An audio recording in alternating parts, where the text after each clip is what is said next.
right, good morning. Sorry to get started a minute late, but I will now call to order our July meeting of our Central Oklahoma Transportation and Parking Authority. Do I have any citizens to be heard this morning? Well, one at a time, not all four. Okay. All right.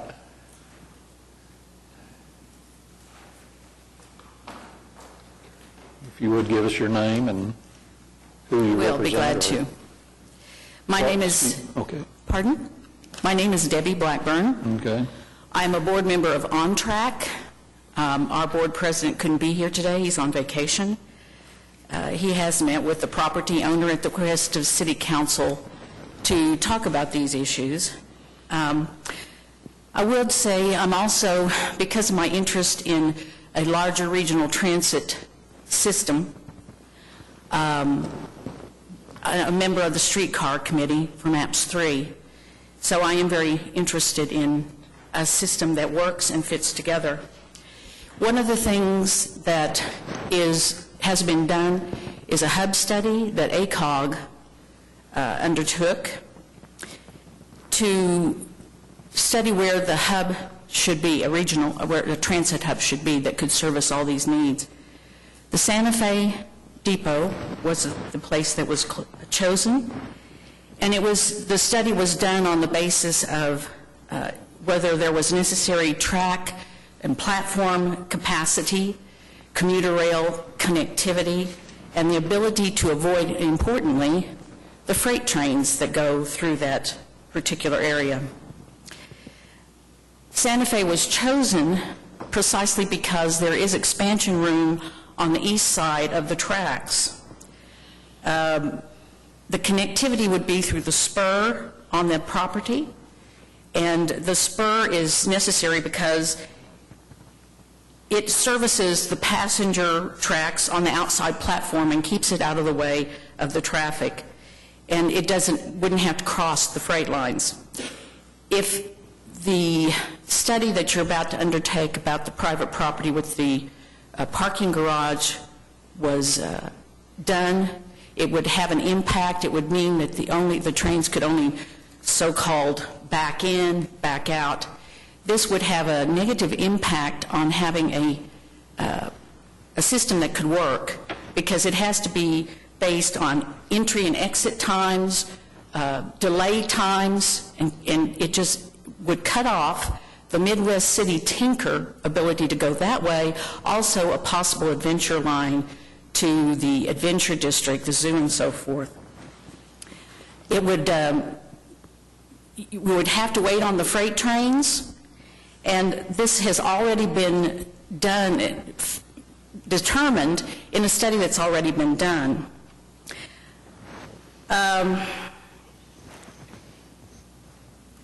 I think there's been some confusion about the fact that the only reason this doesn't work is because it affects high-speed rail, and that is not the case. The case is that it would affect commuter rail more, whether it could operate out of that hub or not, and we have determined that that is going to be our intermodal hub.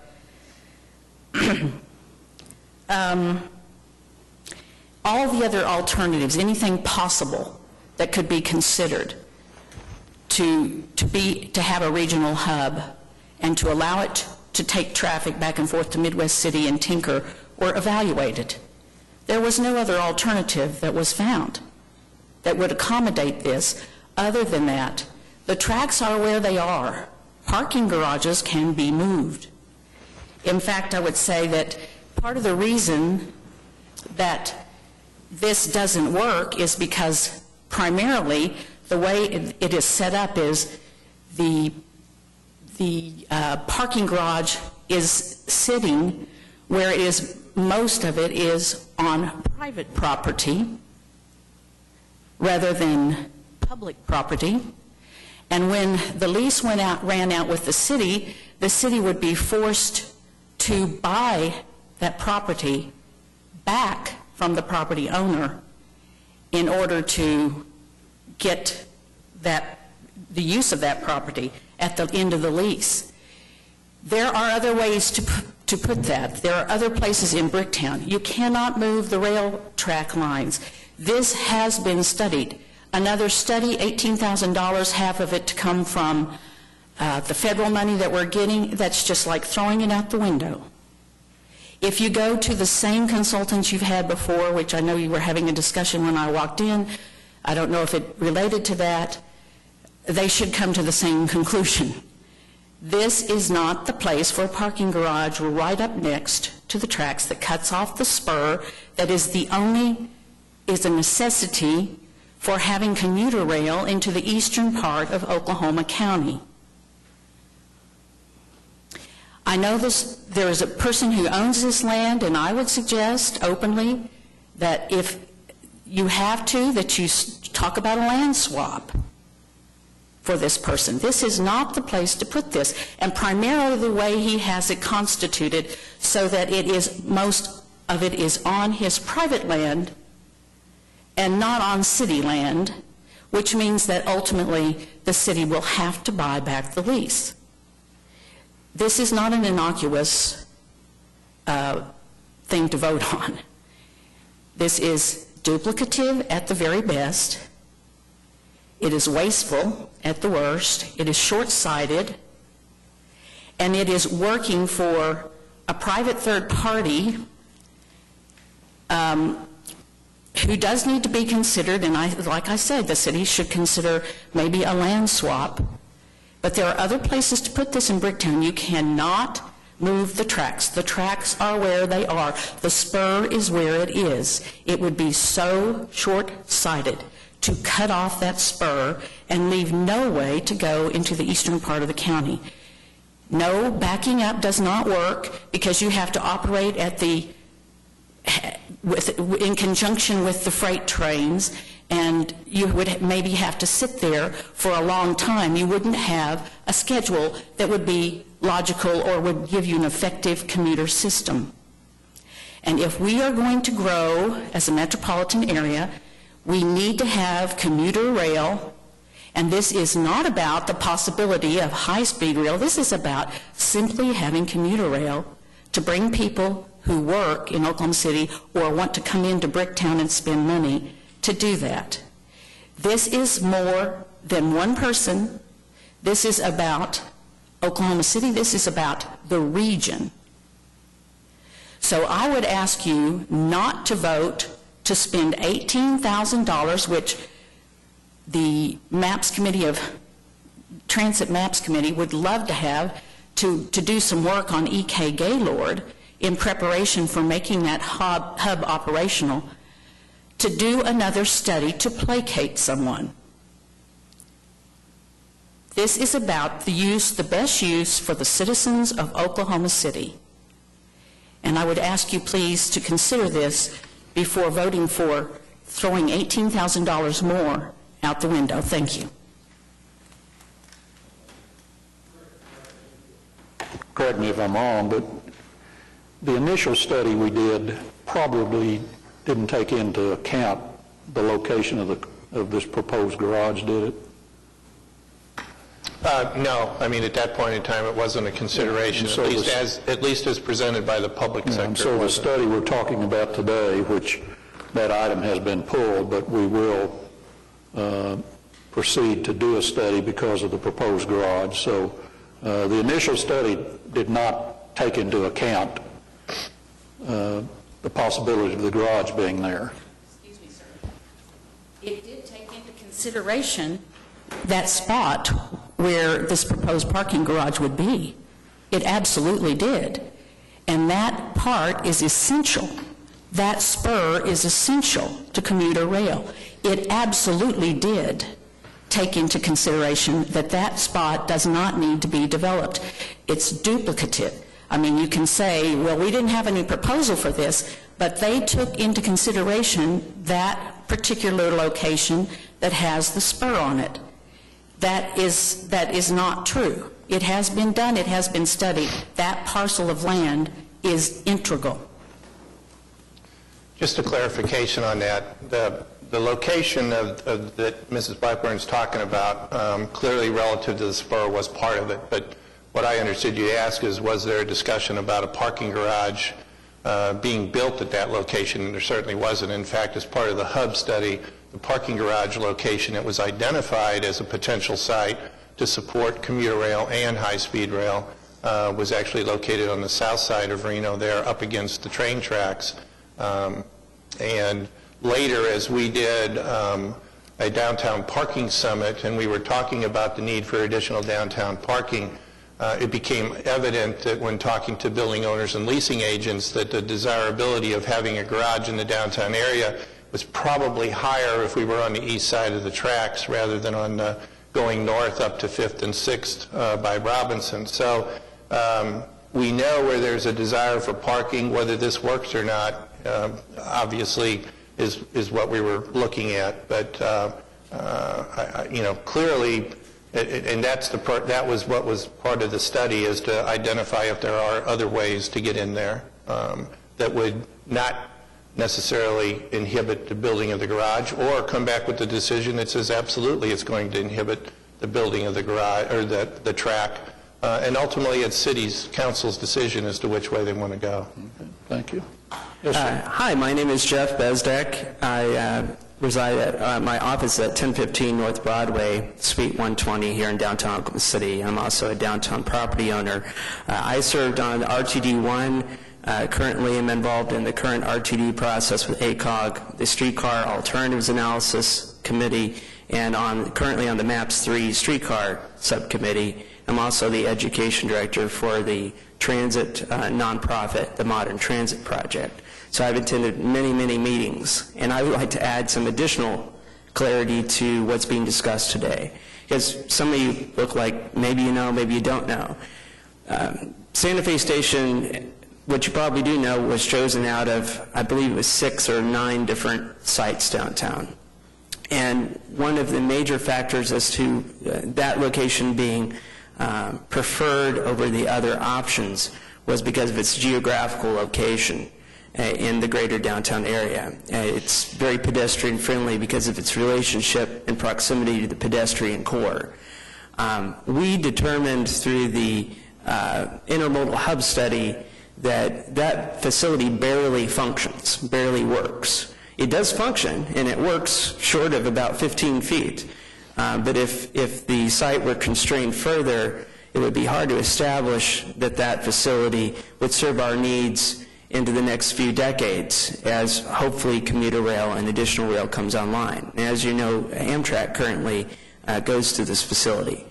The elevated tracks, which are owned by Burlington Northern Santa Fe, were elevated during the WPA timeframe through a municipal bond, I believe, to allow traffic to flow freely without having to stop for trains passing through the area.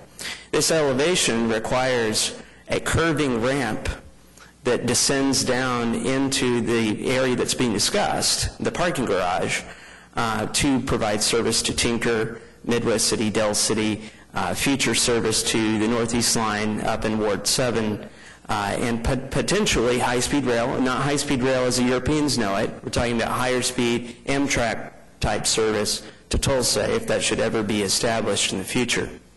I'm here this morning because the issue at hand isn't the parking garage being factored into any of these studies. The issue is that these studies in replication established that curvilinear ramp was necessary for every function of rail transit to the northeast and east. There were some secondary options that were explored, and they were rated impractical and too costly. One being a circular ramp descending down over by the cottonseed mill, going around the facility and descending down onto the Union Pacific line. It was determined that wouldn't be a very pleasurable ride experience, that would reduce efficiencies in terms of time efficiency to get to the hub and get to these other facilities, and the cost is prohibitive, and Union Pacific presented a major roadblock to building that south side ramp.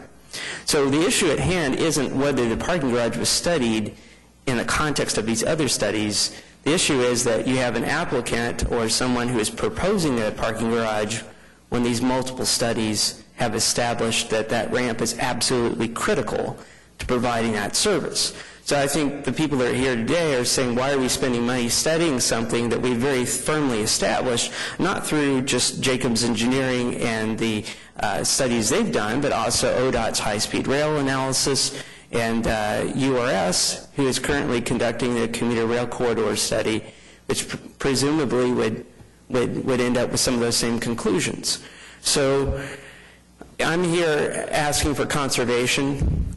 We have very few corridors left where we can put rail service in the greater metropolitan area without extraordinary cost.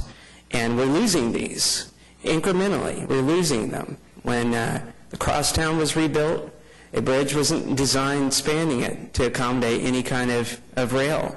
And all we're talking about is land here. Now, the other context in terms of this Bricktown area is this ramp. It goes right through the parking garage location that's being discussed, but there is ample space to the east of this ramp, and there's ample space around the Bricktown police station that the city has control over that property that could function as a parking garage. Now, obviously the concern is that we want pedestrians to be able to easily access parking.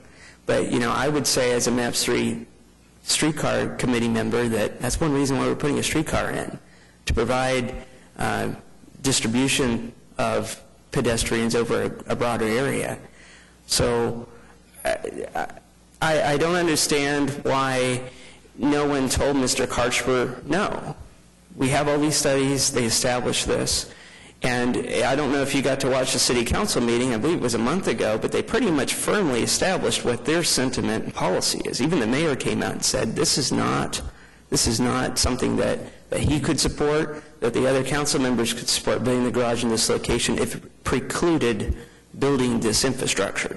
So I just wanted to point out that it's not just Jacobs Engineering or the fixed guideway study, it's also the intermodal hub study, the ODOT high-speed rail corridor study, and presumably, again, the ongoing commuter rail study with URS. This ramp is duplicated in the exact same place in every study.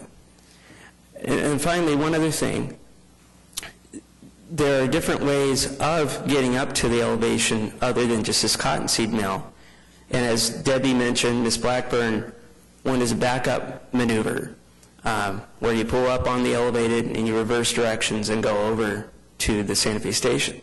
Well, if I'm a commuter rail passenger, that really affects the time efficiency that I would experience trying to get to a future destination. Stopping on this elevated track, waiting for the engineer to reverse directions.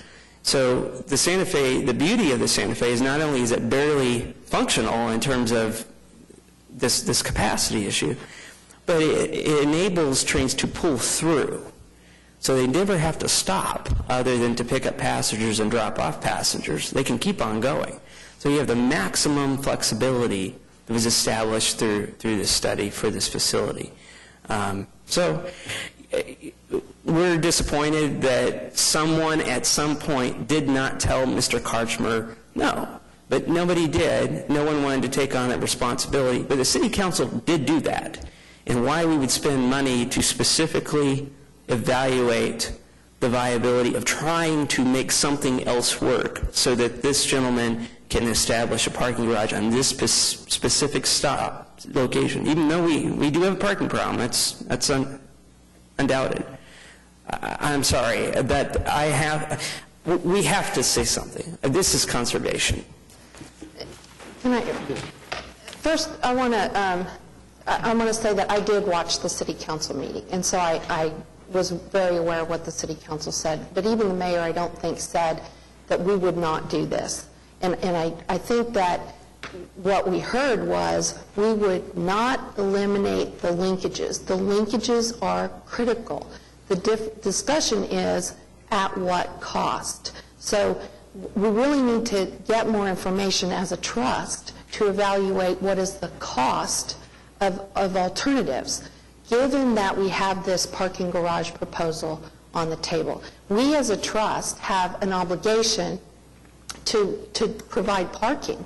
And so in the event that we have a proposer who has come forward and said, we would like to build parking, we're looking at a critical need for downtown parking. I realize you've talked about other locations in Bricktown. We're really not talking about Bricktown parking. We're talking about downtown parking. This location happens to provide us a close enough access, taking advantage of that streetcar route that we think does give us more alternatives. I want to be clear. None of us are thinking at any stage about not conserving those linkages. That's important to us. But we need to know if there's a cost of an alternative that previously was not cost effective, but now becomes cost effective as a result of a parking garage being part of the equation. We need information to consider that. And I don't think we have that in the study that we have so far. Now, I think the chairman mentioned, and probably you all are not aware, but this item is being pulled because of a question about Jacobs Consultancy being involved. But I think the study is still important to us. We probably need a set of fresh eyes to look at it. But again, the linkages are not on the table for us. It's how to preserve those linkages and whether or not we can still consider the parking garage. Ms. Johnson, may I say that Sure. as a volunteer and someone who has gone to over 100 meetings at least, for me, this is that make or break moment where I see COTPA as a problem where you have a conflict between transit and parking. I mean, you're having this debate about how do we serve both. And, you know, while I love my automobile and I enjoy my car, I think that this brings into rapid focus the forthcoming problems that this agency may have with a conflict between transit and service. Because I think that we look at this as an integrated system where people park and then ride, whether it's riding a bus or riding a high-speed rail or riding commuter rail. But I think parking and transportation are integrally connected, and we don't think of it, I assure you the other board members do not think of it as an inherent conflict. We think of it as an opportunity to integrate those things together. Okay, well then, I hope that if the money is spent, the conclusion comes to back up the studies. Thank you. Thank you.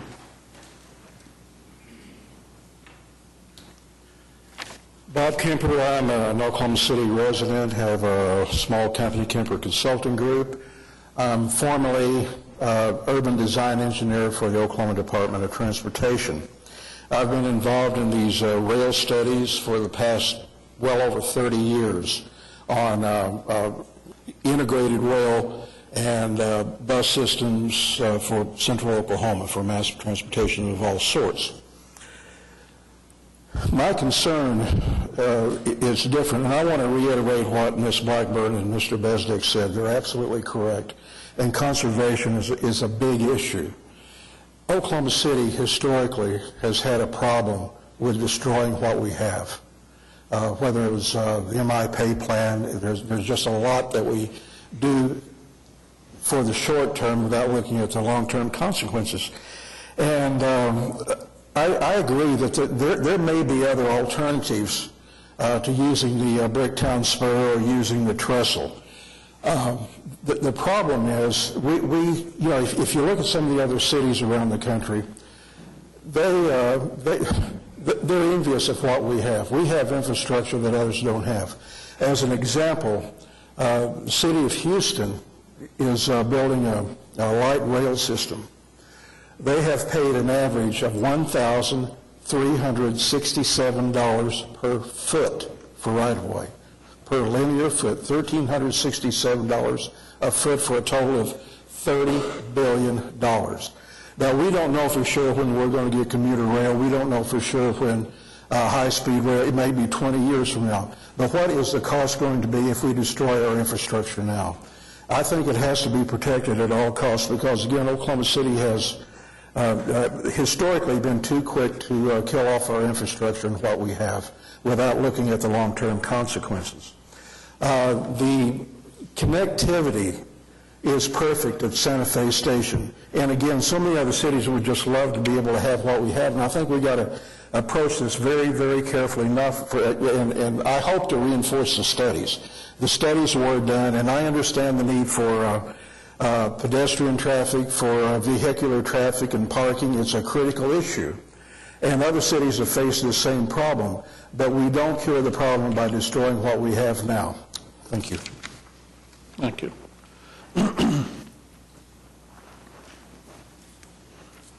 My name's Mark Gibbs, 601 North Broadway. I'm a member of the MAPS 3 Transit Committee and also recently appointed to the Downtown Stakeholder Committee for the Commuter Rail Alternatives Analysis. Marion Hutchinson, the president of Amtrak, couldn't be here today, but he prepared some comments, and I request that these be record.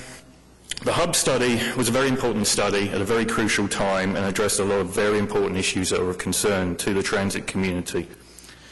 Sam Bowman, who was the City Council rep on the hub study steering committee, said about halfway through that he knew that there were concerns that the hub study would be a whitewash of some kind, and he heard this concern from other senior regional leaders. Those senior regional leaders told him halfway through that it was not. They were very impressed with how the study was conducted and how technically thorough and complete it was.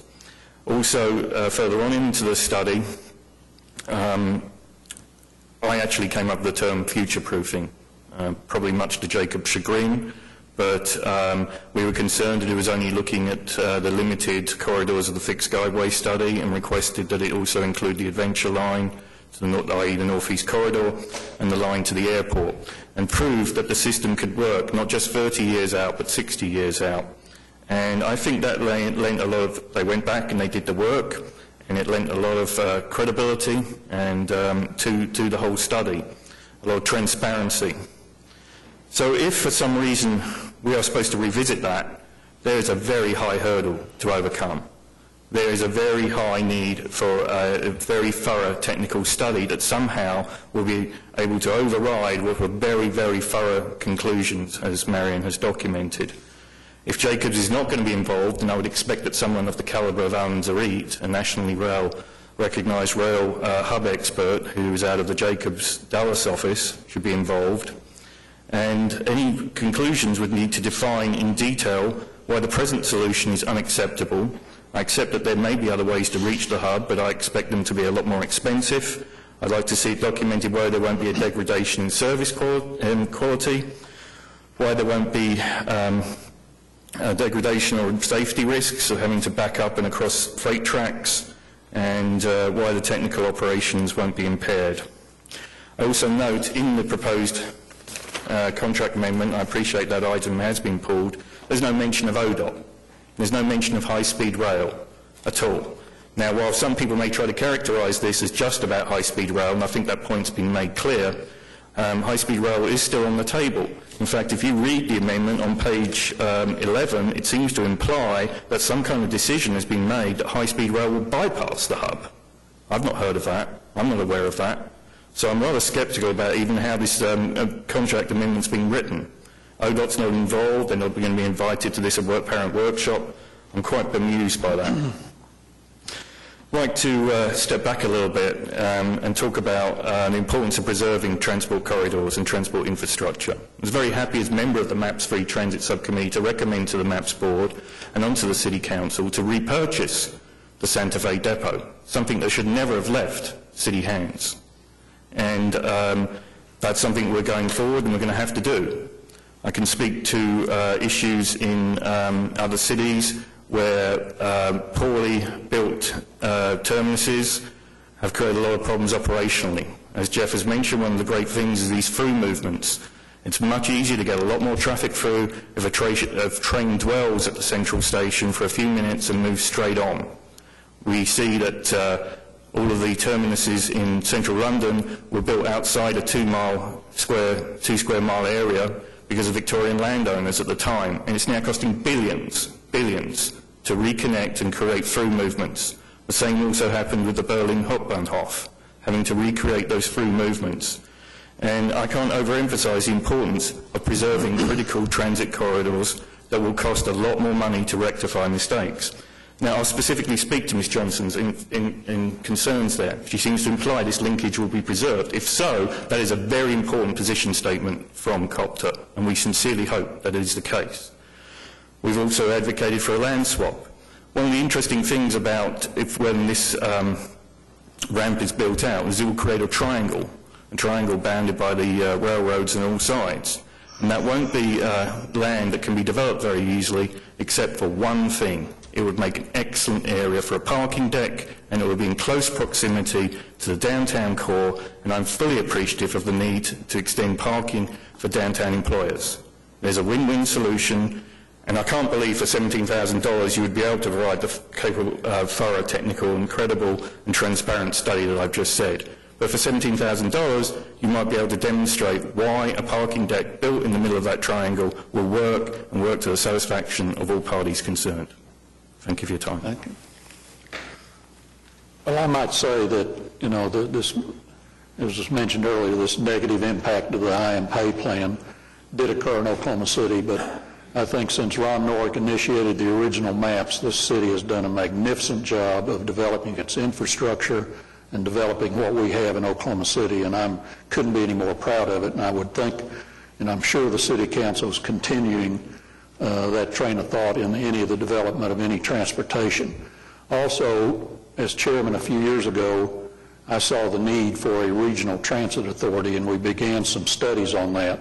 I think just reflects more the need for us to reopen that dialogue and develop a regional transit authority for the region of Oklahoma City. I think it's necessary if we're going to have all these options of rail and streetcar and everything in the future. So I would hope that maybe I get back on my soapbox and Larry and we try to kind of resurrect the work that we did do on the Regional Transit Authority. So I appreciate everybody's comments. I know, as Laura said, and the trust is very cognizant of all these problems. It is our fiduciary responsibility to do the best job we can, and we need information to make those decisions, and the City Council hopefully relies on some of our recommendations, and they'll make those decisions. So.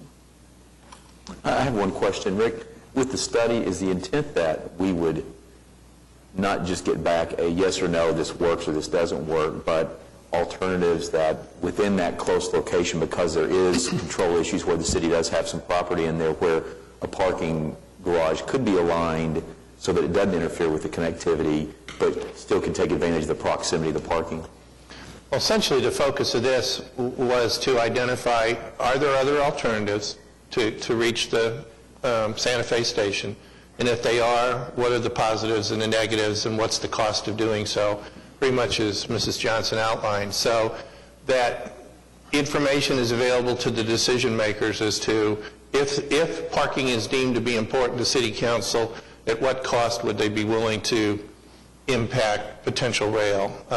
Or if the rail is most important, then go find another place for the parking. So that's essentially the focus of the study, is to come up with some idea of what does it really cost to do this, and make sure that we understand. And it's been verbalized this morning, a number of the issues from an operational perspective that exist when you start talking about commuter rail and interacting with freight rail, and those are the issues that ultimately the decision makers need to understand as they move forward to decide what they want to do and how to respond to this request by the public sector. All right. I just also want to say that I particularly appreciate and respect both your position on this and your passion for this. I appreciate your community involvement in so many, whether it's on track, whether it's the MAPS 3 subcommittees. I appreciate that very much, and I think that you are an important voice in this discussion, and I appreciate you all being here today to talk to us about this. Thank you, Laura. And I, too, kind of reiterated that we do need input from the citizens, and you are passionate about your position on this. Having served on this trust for many years, I think I don't know about all the other trusts in the city, but I will assure you that the trustees of this trust are passionate about their job also, or we wouldn't be serving on this trust. And so we will take all these things into consideration.